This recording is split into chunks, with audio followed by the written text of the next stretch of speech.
So welcome to this information session about the school psychology program. As you likely know, we offer both an on-campus program and a fully online program, both for residents of California. Welcome. So to overview the program, this is a 3-year cohort program with an on-campus cohort and an online cohort. So we are in our, officially, this is our 2nd year of admitting an online cohort, but we actually have we'll have 3 years going forward. At the end of the program, you earn a master's in educational psychology. That's at the end of your 2nd year. At the end of your 3rd year, you earn an education specialist degree in school psychology, and you're recommended for your California Pupil Personnel Services credential in school psychology. You're also eligible as a nationally certified school psychologist at the end of the program. And after 3 years of practice, you can also take the exam to be a licensed educational psychologist. So in your 1st year, your courses focus primarily on those foundational skills and knowledge. There are a number of field-based assignments in your 1st year to really connect theory to practice. So you're learning it in the classroom and then applying it in an assignment that you're doing in a school. You have courses 2 to 3 evenings a week in your 1st year. And many students find that they can work full-time. Of course, it's a lot, but you do need flexibility to do the field-based assignments. So for example, in the fall semester, you would be observing a student in a classroom, observing an IEP meeting. In the spring semester, you would be co-leading a counseling group in the schools or doing an academic intervention in the schools. So you need a job that has a little bit of flexibility to allow you to do your field-based assignments. Your 2nd year courses focus on knowledge and skills really connected to practice. So in your 2nd year, you do a 2-day-a-week school practicum, which is about 500 hours over the course of your 2nd year. You have courses 2 evenings a week, and then you have smaller classes for practicum supervision and counseling supervision in your 2nd year. Most students in the 2nd year find that they can work part-time. Because you're in the schools 2 days a week, it's pretty challenging to work full-time. In your 3rd year, you do a full-time internship in a district. That's about 1,200 hours. Your courses continue to focus on knowledge and skills. You are required to take and pass the Praxis 2 exam, which is a national exam, and that is what makes you eligible to be a nationally certified school psychologist. Currently, we have 17 interns in our 3rd year cohort right now. 8 of them are making full pay as a school psychologist, which is $81,000 or more. 8 of them are making a stipend of between $10,000 and $23,000. And 1 of them is in a non-paid internship, and that was by her choice because it was a district that she is hoping to get hired in upon graduation. So as you may know from our website, we have 5 learning strands that go across the program. So first is the integration of research, theory, and practice. And we talked about this a little bit already with those field-based assignments, but really your coursework will draw on theory and research, but we're really talking about the application into practice. We have a leadership development strand that runs through our program because we want our graduates to be leaders in the field. And we focus on your strengths, your personal strengths, and helping to harness those strengths to be effective change agents. Excuse me, my phone is ringing. We also focus on self-care, stress management, and burnout prevention, as these are important tools to maintain lifelong passion and effectiveness in the field. And so you will find in your courses that we talk about these topics. You may even have assignments for these topics. And when you're doing your practicum and internship, we actually require that you log hours on these topics. Further, we talk a lot about positive mental health, motivation, and resilience. And this is because in schools, there's often this very deficit paradigm. And we want to teach you sort of research-informed and evidence-based practices that build students' academic and social emotional resilience. So we're focusing on their strengths, on boosting their strengths and their coping skills and their academic enabling skills. Our last learning strand is social justice in action. And we are really grounded in social justice. You take coursework that has connection to social justice through your 3 years in the program. And social justice, as we define it, is the active awareness and engagement in practices that really disrupt the status quo to cultivate a more equitable and just world. And we talk about things like institutionalized racism and heterosexism, ableism, sexism, and these other forms of sort of discrimination and oppression that contribute to inequity. And I would say we are following sort of our national accreditation model. We talk about affirmative services for LGBTQ+ youth. We talk about the impact that institutional, systemic, and structural racism have on BIPOC students in schools. And this is really a part of who we are as a program and who we expect our graduates to be in the field. So why LMU? So a big part of LMU is you are a part of a caring community with your faculty, with your cohort, and with your GASP family groups. So GASP is our graduate student organization, the Graduate Association of School Psychologists. And in GASP, all 3 cohorts in the program work together so that our first-year candidates are learning from the second-year candidates, and the second-year candidates are learning from our interns. And they also do fun and informative activities. As our focus is on leadership development, there are leadership opportunities throughout the program. Each cohort has 2 or more cohort leaders. We have CASP and NASP student leaders, and we are often working with our students to present at conferences and do other forms of research. We do have a really superior training model. We are nationally accredited, and we have an excellent reputation in the field, and all of our graduates who want to be employed are employed. There's a shortage of school psychologists in California and districts like the LMU grads. Also, we are grounded in the Jesuit traditions of education of the whole person, social justice, and advocacy and activism. And we really highlight the impact that each of you can have in the lives of students and families and the changes that you can make in the school system. So come join us. This is a picture of our current second-year candidates. This is actually their first year in the program, but they did a right before winter break, they did a gathering, and we took pictures at that gathering. So now we're going to have time for questions and answers, but I just want to highlight before that there are some sessions this evening for financial aid, for graduate students of LMU, and for international admission. So just highlighting that those are options that are coming up for you. All right, I'm going to stop sharing my screen and turn it over to you to ask questions. And you can either use the hand raise feature or the chat feature, and we'll do our best to get those questions answered for you. Maybe while people are putting their questions up, Regina, you could just talk a little bit about your experience in the program, and Kelly, after Regina, you can do the same. Awesome. Let me mute my stuff as well. I know it's very, it's going to go off if I don't.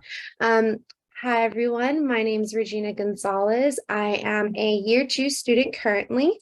I am the GASP, the Graduate Association of School Psychologists co-leader. I'm also a NASP student leader. And I am also just like a TA and an assistant currently. And I'm in practicum. So I'm currently doing my practicum in LEUSD East. And I have loved every single second of this program. And I know you're probably taking that like, oh, okay. But I truly have appreciated my time within this program. It has been 2 years now and it has flown. When I entered the program, a lot of my professors said, like, take it in, it's going to go by really fast. And I was like, okay, 3 years.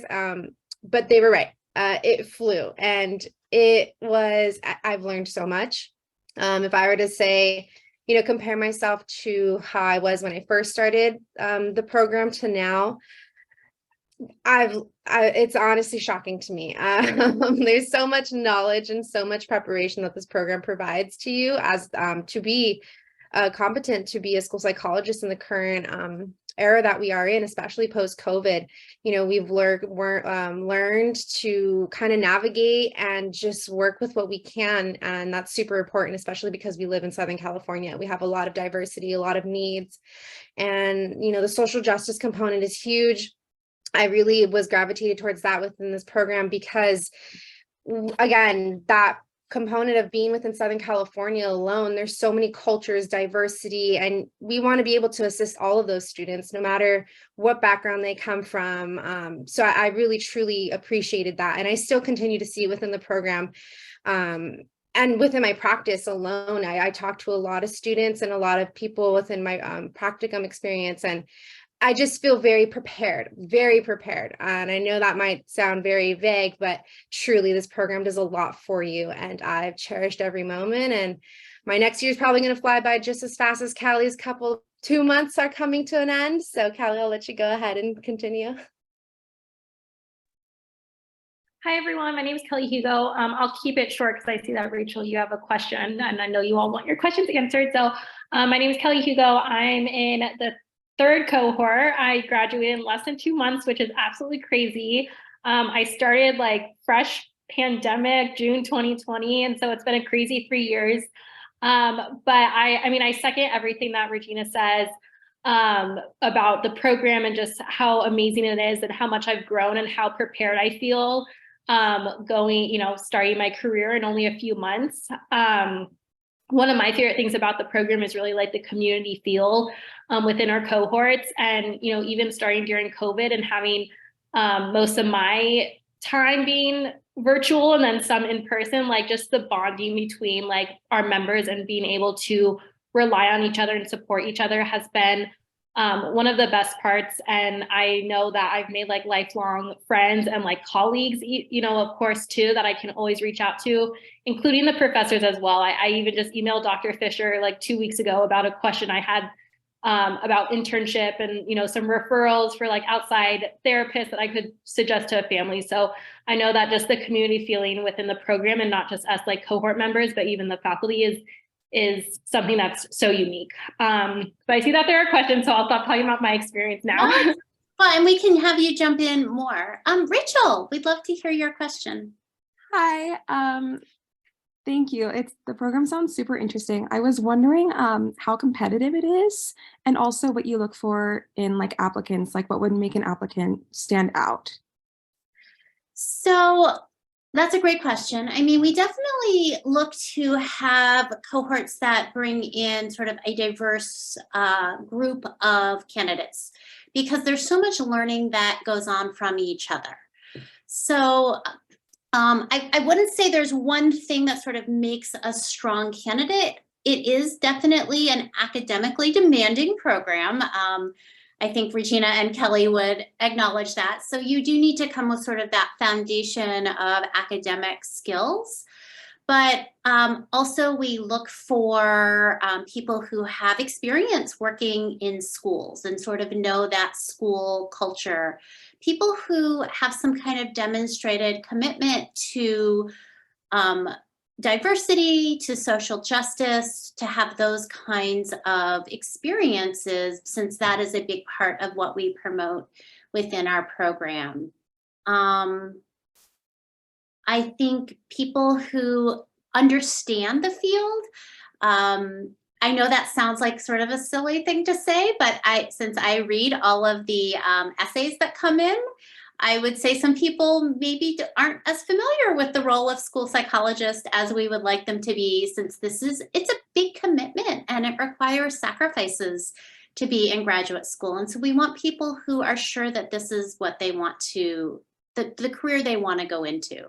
So really being able to speak to sort of an understanding of that role and why you're passionate about that role, I would say, are things that we look for in applicants for the program.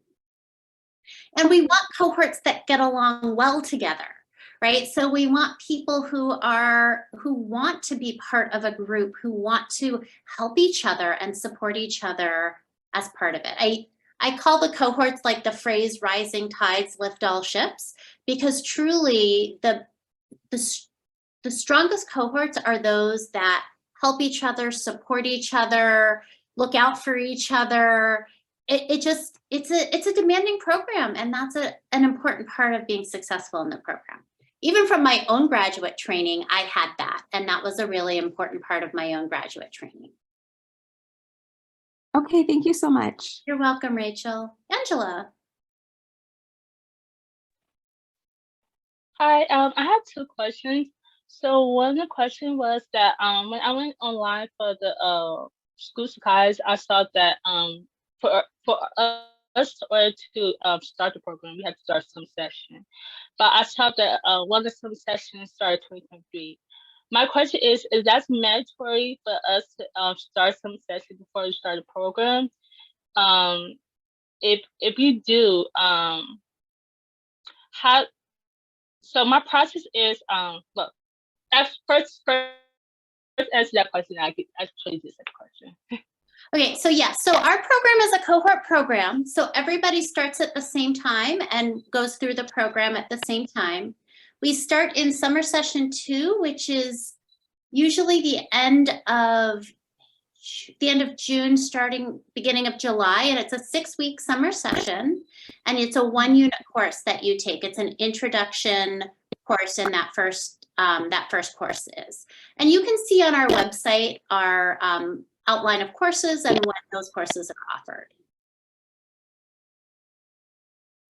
Was there another part, I'm sorry, to your question? Oh, no. And my second question was, because when I first, I did start applying for the application, so I saw from the question of the person statement, I thought I need more experience before I started.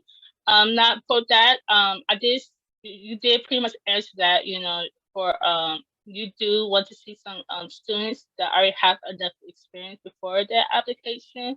Now, with a student did start the application, but they did have the chance to experience, do you suggest could just continue on with the application and just see how the process go, or like first get more experience before continue on finish the application?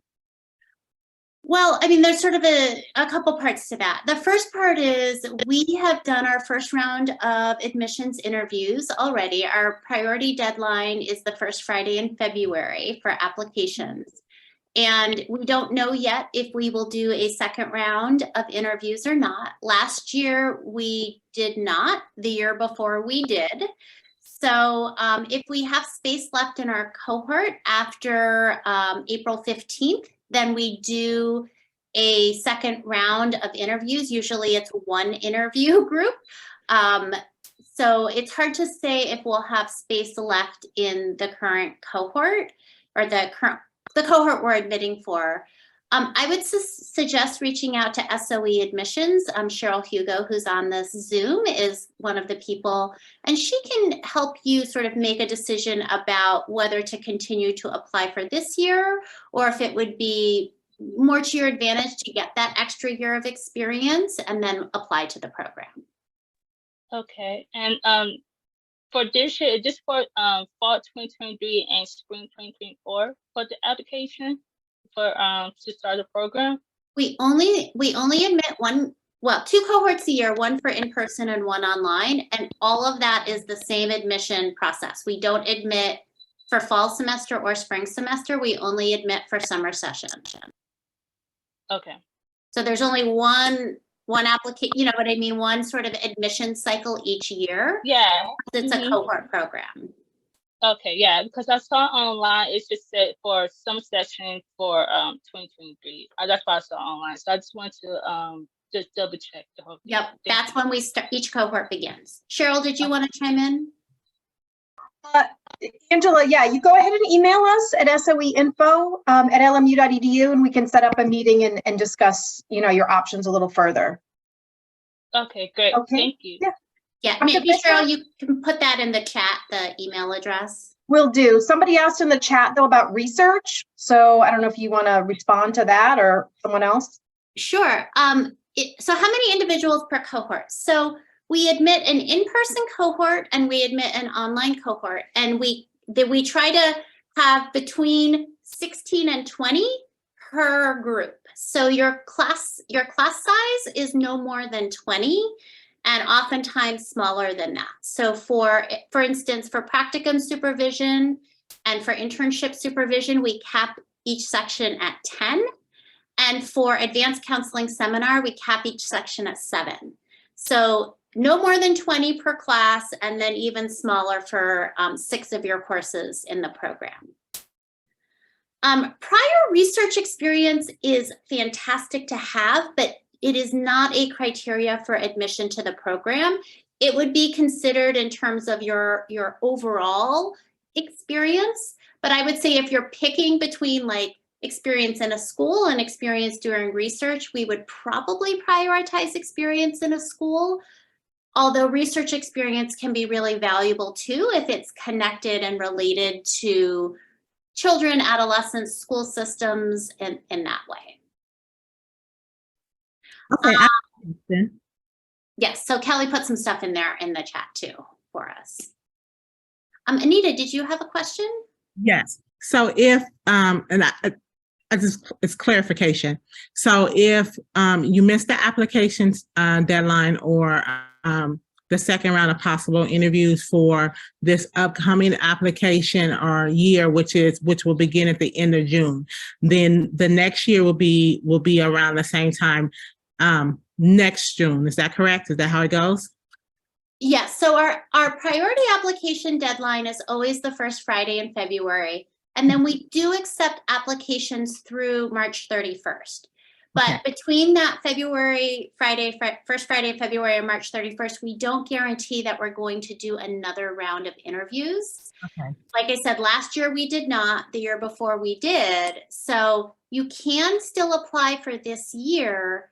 And Cheryl, maybe you can speak to this. If they apply for this year and we don't do another round of interviews, is their application automatically rolled over into the following year, or what happens with that? Yeah, we reach out because we have a few applications out there that applied late. So we hold on to them. And if you don't do any more interviews, then we will reach out to the applicant. If they want us to, carry it over to the following year, we can do that. And they can always update their personal statement or letters of rec if they want to. That's up to them. But yeah, it'll automatically carry over if they want it to. Okay. Okay, thank you. You're welcome. You're welcome. Other questions?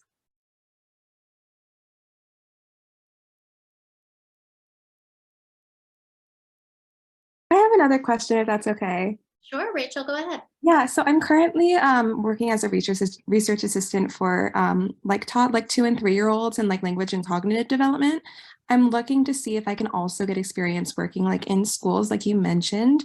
But searching online, I really only see opportunities for teacher positions and stuff like that. Would you have any suggestions on how we could gain experience without, having a teaching credential or something like that?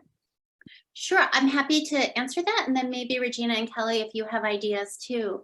So a lot of our current candidates have worked as an instructional assistant in a school, either in special education or in general education, as a way to get experience in schools. A lot of people have also worked as behavior therapists or RBTs, registered behavior therapists. Oftentimes you work for an outside agency that places you into the school to work with a student in the school.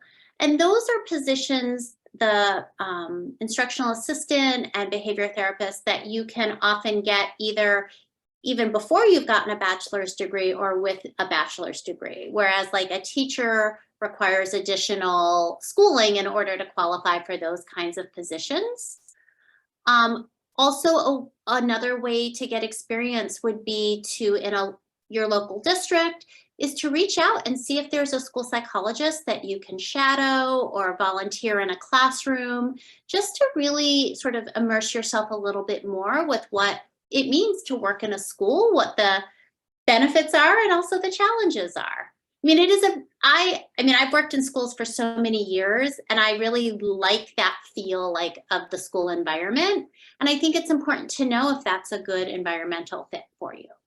But I will say we also have people who are admitted to the program who don't necessarily have that direct experience working in schools, but have other really meaningful experiences, and they have intersected and understand the role of a school psychologist.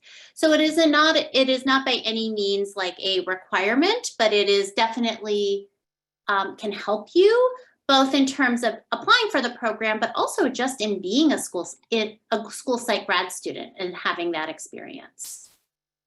I don't know, Regina and Kelly, if you have any other ideas about ways to get experience. Go ahead, Kelly. I mean, those are definitely the first two that I thought of. And I think the great thing about being either like an instructional aide or a behavior therapist or shadowing a school psych is you're really getting experience like within the realm of special education. But something that even just work like in schools that I thought of is, you know, being a tutor or working with like after school programs, if there's any, you know, in your local district. Because even though you might not be working directly with special education students, obviously our job goes beyond that. And it just helps like developmentally to kind of know what students, you know, are like at different ages. So that might be an even easier thing to like connect with your local school district and see if, you know, anyone needs tutors or if there's any after school programs you can support with. Yeah, I can add a little too that I did work as a behavioral interventionist for a company. So it wasn't necessarily, I wasn't working with the school directly. I was employed underneath the company, and the company would then send me out to local districts. So I wasn't just confined to, you know, what like LAUSD or like Montebello. I was kind of spread out all over, and that really helped me get that experience A in schools, and then B, I was getting able to see different ways that psychologists worked in different districts. So that was good for me to kind of just play the field and see what I like enjoyed, what I liked, what I disliked.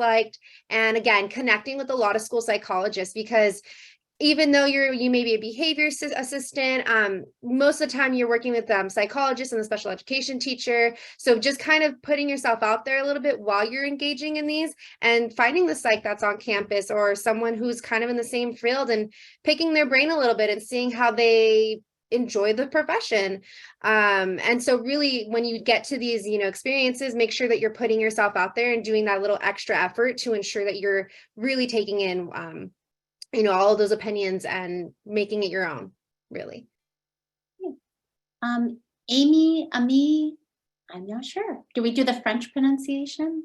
Hi, it's Amy. Okay. It's okay. Would you say that most of your students are like fresh out of undergrad, or is it a mixture of fresh out of undergrad and those who have like waited a little bit, or what would you say? It is really a mixture.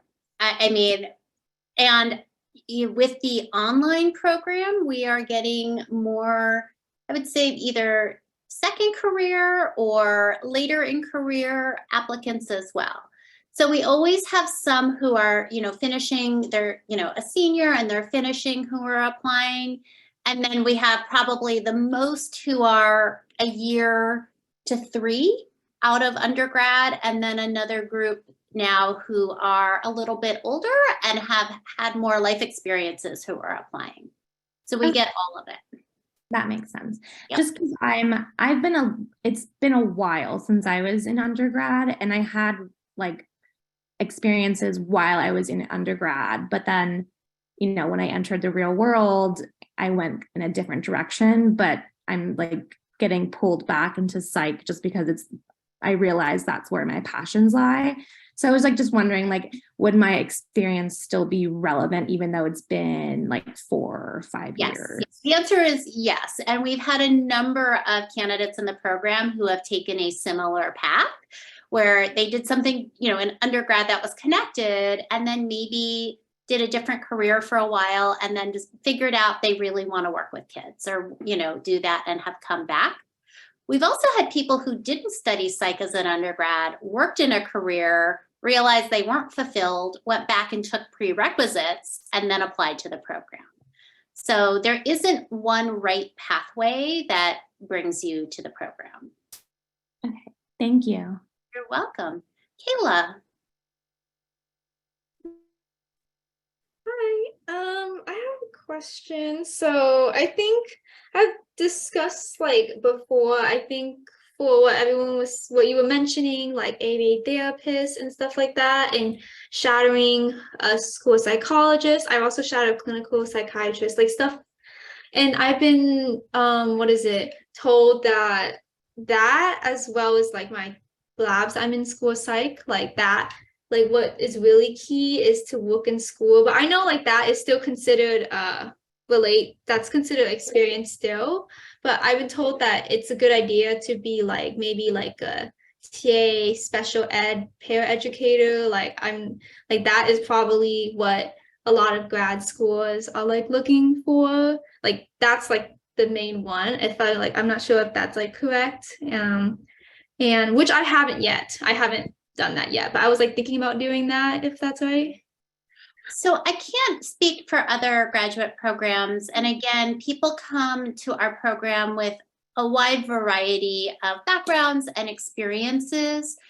And we definitely want people who have at least related experiences, because it means that you sort of know what you're getting into in terms of the graduate program and the field. And that's what we're really looking for, is people who understand what this field is about.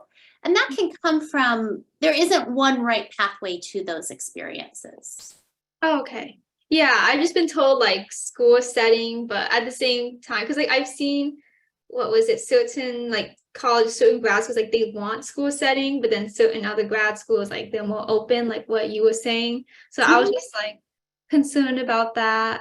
And also, I also have experience that's, I don't know if I could say related, but it's not, but it's like, what is it, optometric assistant, like working with like people and as a team. Like, do you think I shouldn't mention that? Should I only focus on, I think ABA therapy and stuff like that? That's only what I have in my like essay and stuff like that, because I think that's like the most related to my field.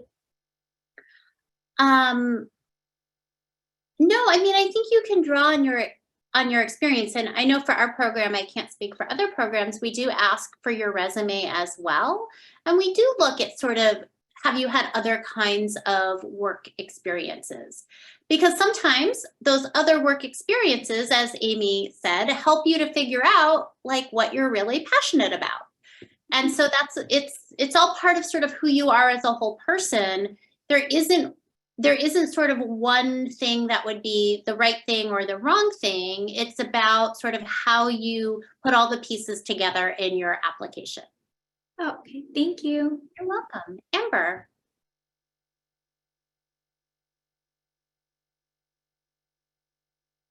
Amber, you're on mute. I don't know if you're still wanting to ask a question.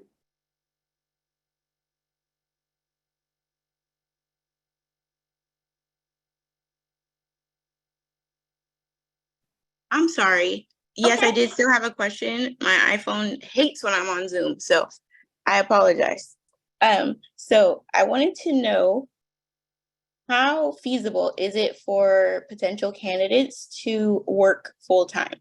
I am also someone who has been out of school for a while now, to be honest. I'm just thinking about when, I'm sorry, I forgot, I don't know what her name was, but it's been longer than that. So I just wanted to know, how is it likely for me to be able to remain employed, or is this a program where you're going to have to, give up employment and start looking into just becoming a full-time student again? So I will give you my answer and then I will let Regina and Kelly chime in. Okay. I think in the first year, you can be employed full-time. It's a lot. And I think you have to go into it like having some support from other people for all of those other life things, but it's a lot. So our in-person program and our online program, you know, you're in class from 4:30 to 9:45, 2 days a week.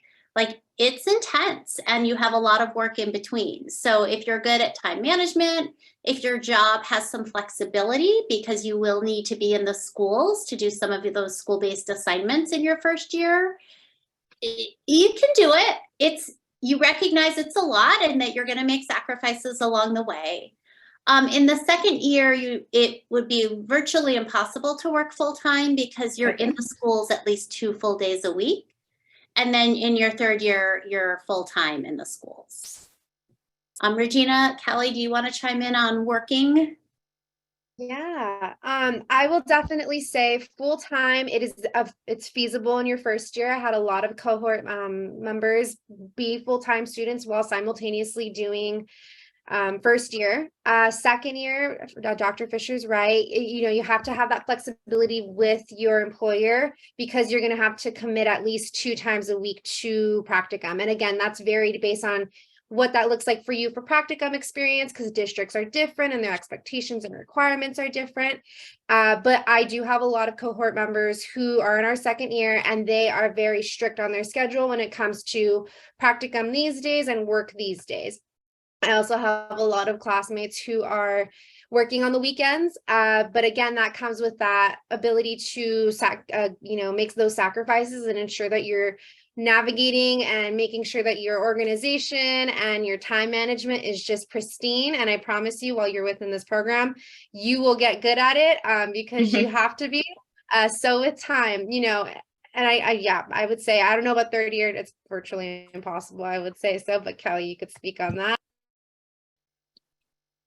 Yeah, nothing crazy different to share. It's definitely possible, but it will be tough. I personally worked like part-time my first year and then did like more subbing my second year. And then third year, I don't know if anyone's had a job like on the weekends type of thing, but typically no, because you're working 5 days a week, 8 hours.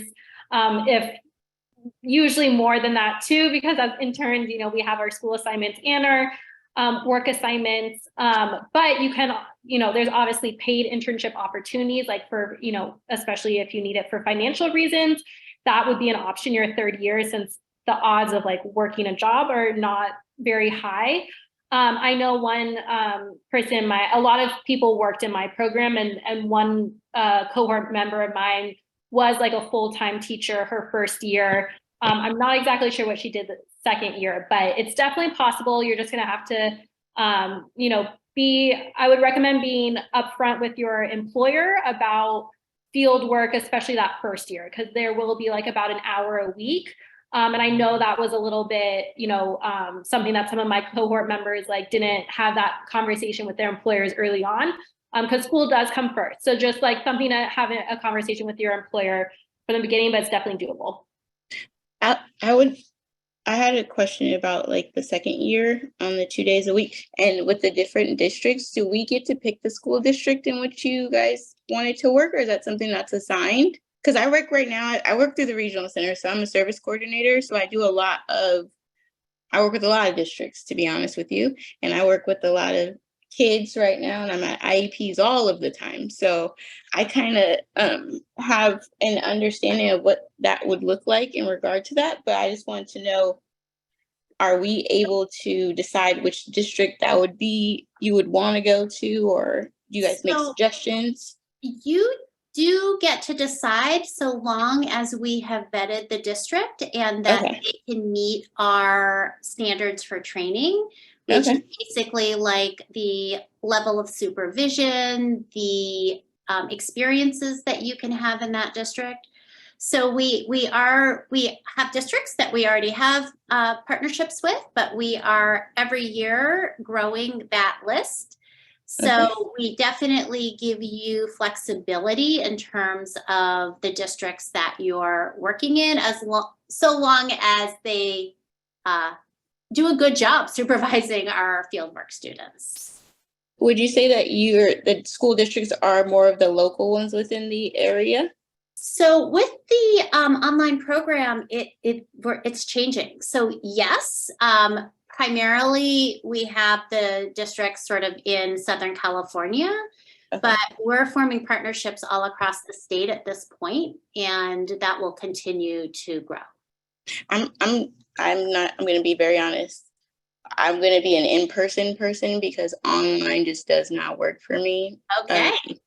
I need the teacher to see me trying when there's class. So I just wanted to know if the local, like the LAUSD and the Montebello and the Downey School District and all of that would be. Yep. All of those. Yeah, right. And if it's not a district, there's only a few districts that we have canceled our partnerships with because they were not meeting our training standards.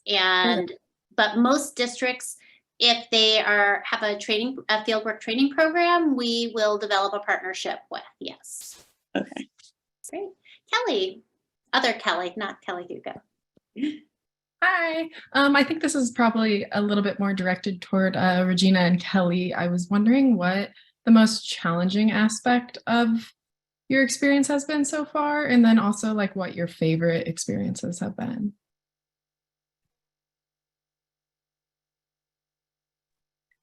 Okay, most challenging. Workload, to be completely honest. I mean, it's a rigorous program, but in the best way possible because you are so well trained and you're so highly valued. And I know I'm doing my internship at LAUSD. And I'm, within this area. So I know I can speak to within the area around LMU. LMU grads are so highly valued and wanted. And I think that is because of just the program and how well our training is, but with that comes, the cost of it being rigorous and very time consuming. So I think that would be the most challenging part, in my opinion. Oh gosh, my favorite experience. There's been so many, so I'm trying to think. Okay, actually, I know exactly what it is. My first year, which was all during COVID. And my program, my cohort has changed a little since. Like mine wasn't only in person, and now they're doing the 2 thing, but I got a little bit of both because of COVID. But my cohort put on a social. I was one of the cohort leaders, so we did like weekly socials, and we did like a self-care night. So we all did like face masks over Zoom, and we did some like mindful like coloring, and we were just like chatting. And this was after class, like on a Wednesday. And I just remember like laughing with my cohort members because, we're just face masks and we were all exhausted. And I think that kind of goes with one of the challenging parts is like keeping up with self-care. But one of the best parts is like having that community of my other cohort members to be able to like do that with, and just having those socials and that time to kind of take a break from the rigorousness and having that community of people who know exactly what I'm going through and can be there for me and support me. So that's just something that stands out. It was early on, but it was one of my favorite memories for sure. Yeah, honestly, very similar to Kelly, but in the sense, the challenging part for me was my first year. I took a year off, so I really wasn't in the program for 2 years. I was kind of just stagnant, and I wasn't in anything. I was just working and shifting again from student to nothing, like just an adult, and like working full time and then going back to student. That was a really hard thing for me to navigate. I knew it was going to be rigorous, but I didn't really know until maybe midterms, that first semester came, and I was like, whoa, like this is a lot. The workload is a lot, and they're expecting a lot from me. And I will say with that, the professors and faculty within the program think very highly of you. They are there for you 100%. And that really segues into the best experience of this is that the professors within this program are there for you whenever you need it. And I'm not even trying to be like exaggerating about it. I truly mean it. If I need support and I don't get it, I advocate for myself, and they're there to say, okay, here's a Zoom link. Let's meet up for office hours. They're constantly there for you, so you are able to move forward. And again, those classes are really, they're structured in a way for you as a student. If the class isn't getting it, we're going back, we're reviewing it. And I think that's really crucial, because there's so many components that you're learning in your first year that you're like, whoa, like, I don't know any of this. What does this mean? And then, you know, as you progress through the program, you're like, oh, that makes sense. I know what we were talking about now. So having those little kind of like moments within the program when you're like starting to connect is really like awesome for myself, just because I'm growing so much. It's really insane.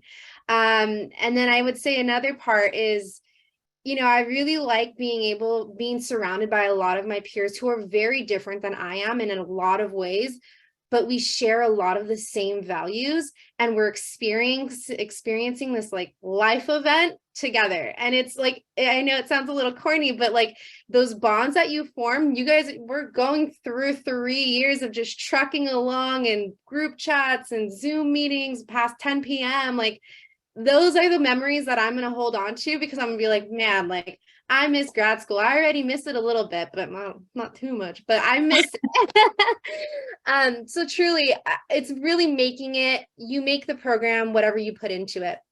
And I think that's a really big key, is what you give is what you're going to get. So if you're in the program, whether it's online or in person, truly pushing yourself, because you're in the program for 3 years and you have that support system. And so just being able to grow truly within the program.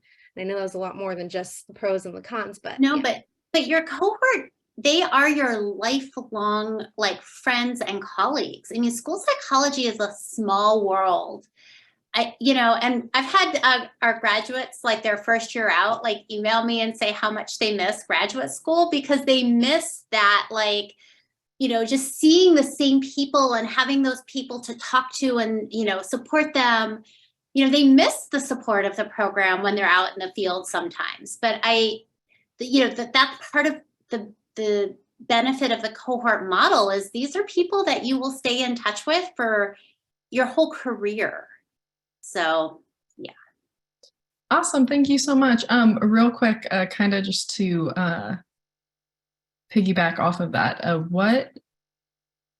I don't know if you guys, I know Kelly mentioned that she did the online a little bit, but in your experience and what you've observed with the online cohorts, have you seen as much camaraderie as in person? Because I'm someone that's like totally on the fence. I do really well online, but I also really want that camaraderie. So I don't know which cohort I would most be suited for. Well, I will say this. So our online program is not an asynchronous program. So you're not just doing things at your own pace. I mean, there are asynchronous weeks or things that you're doing, but that's in both in-person or online cohorts. So your classes are on Zoom. We require that at least 50% of the class sessions are synchronous on Zoom, but for most courses, it's more like 80 or 100%. And in that, you're doing group projects, you're in breakout rooms talking, you're like, I just had an assignment where they had to do it with a partner, right? So the course is online, but they have to do a partner assignment, which they could do on Zoom or on phone or in person, whatever worked for them. So there is still a lot that we try to do to build that cohesiveness within the cohort. I do think geography can make it more challenging for the online cohort, simply because you're not, if people are living across the state, there aren't those opportunities to like have lunch together on the weekend or come to campus to study in the library together necessarily. I don't know. I mean, Kelly and Regina, you've both had online courses and in-person courses and hybrid courses. What's your... Yeah, I'll speak a little to it. I mean, it's obviously mine was a little different because we were supposed to be in person and we ended up virtually. So I think everyone was all like, oh my gosh, like, how are we going to make friends? And everyone wanted to make friends. So like, we are super close, even though all of our first year and majority of our second was online. But obviously like that mindset was a little different. But one thing which I'll speak to is just like GASP, which I know Dr. Fisher mentioned in the presentation. That's our Graduate Association of School Psychology. One of, our things is, within GASP, we try to have socializing among even the program and so the different cohorts. There is also, each cohort has cohort leaders and their main job is to have those socials. So like I kind of spoke to having a Zoom social, and even though it was over Zoom, we were still having that like social aspect. And so that's really like one of the number one jobs of the cohort leaders is to like build that community within the cohort through socials. So I definitely think it's very possible, and there's so much group work, and I think just the natural, how we talked about like leaning on your cohort members, like that just naturally happens anyway, because you like can't get through this without them. And you know, it's asking about assignments and working, even if it's not a group assignment, like we get together, even if it's over Zoom, to like work on this paper or whatever. So there's just so much like naturally built into the program between the assignments and just like needing the support of someone else who's going through the exact same thing as you, that I don't think it would be an issue. And like that wouldn't, like, I don't think you would be in a place where you wouldn't have that like camaraderie that you're looking for. So I'll just say too that we do have a process for people who maybe start in person and want to switch to the online or vice versa. So if there is space and you have this sort of endorsement of the faculty and there's a compelling reason, we have had people who have switched. And so we had one person who switched to the in-person who really thought that the online was going to work for them, and just their learning style, it didn't work. So we were able to make that switch happen, and vice versa. We've had people who started in person and realized they want to move back with their family to do practicum and internship and have switched to the online cohort. It doesn't happen a lot and we don't always have space for that, but we do try to get that going. Thank you, Cheryl, for being here with us. Amber, did you have another question, or maybe your hand is just still up? And Brianna? My hand is still up. I'm sorry. I'll take it down. That's okay. Brianna, go ahead. Hi, hello. So I do have a question because I'm really curious. So what were some strategies you would recommend to those who would be attending the online program? Strategies in terms of studying, keeping up with the rest of the class. I'm more of a traditional kind of girl. I like to be in person in classes, so this would be completely different for me. Okay. I'll let Regina and Kelly, both of you have taken fully online classes. What are your thoughts on that? I could speak to a little bit to that. I would say making your evening available for class and making it entirely available. Like, not like, oh, I'm gonna work out and go to class. Like, you need to be fully attentive in regards to just making sure that you're mentally there and physically present. I know online is very different from in person. I'm the similar way. I'm very well within the classroom and being around my peers, but we've also had to take those online courses. And so really just being present, having my computer on do not disturb, and kind of just blocking all of those distractions is really key, because we're going through a lot of things. And kind of to the question prior was the classes aren't just lecture. They're not your professor sitting and like talking for 3 hours. It's really like, we're going to go over a couple slides and now we're going to talk. We're going to go into breakout rooms. We're going to bring it back. We're going to continue to be bouncing off of each other for a lot of things. So you're really collaborating, and you have to make sure that you're on it as far as knowing what's going on, keeping up with the readings. A lot of the time we share, we just kind of share like, hey, I went over the reading, I need support. And that's, again, falling into that being a supportive cohort. Is just like, there's someone naturally that you're going to kind of click with, and you're going to ask them, can you help me decipher what this was about? I need a little bit more. So going with that, and just kind of, again, that push, and then really time management, making sure that you're compartmentalizing. And that's just kind of the overarching basis of it, is time management is super important. So you have to have that, and then everything else will kind of fall in line, I would say. Okay, thank you so much. I really appreciate your response. Anything, Kelly, you want to add? I would just add, totally endorse everything Regina said regarding like the studying. I think that is very similar to in person. I didn't really notice a difference of how I approached it, minus like you obviously are on a computer longer because you're on a computer in class. So really making sure you're giving yourself those breaks. Or like if you prefer like textbooks rather than ebooks, that kind of thing, that's the only thing that's really different regarding like studying or like approaching the assignments, in my opinion. The class-wise, yeah, I agree with Regina, like get rid of all distractions, have your space in wherever you're studying that like can be yours, so you can be fully present. And then like advocating for breaks as well. The professors are really good about that, but sometimes, like we're just in the conversation, we forget, but like you need those breaks to like stand up, stretch, and like move around. So and they're always like, someone remind me if I forget. So like just that would be my only other thing to add.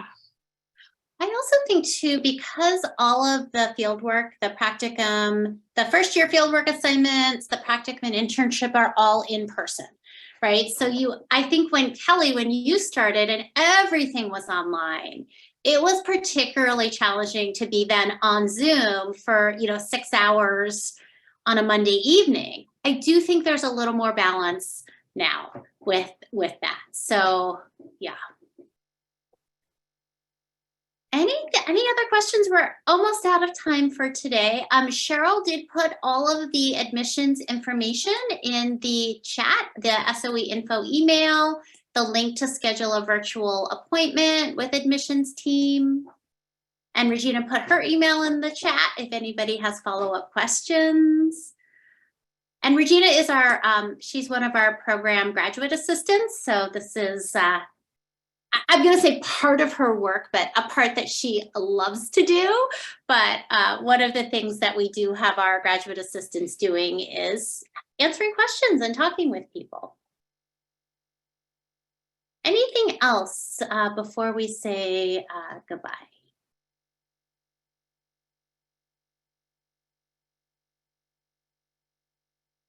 All right, well, thank you all so much for attending and your interest in the program. Have a good rest of your Monday evening, everyone. It's still light outside. Yay! Bye, everyone.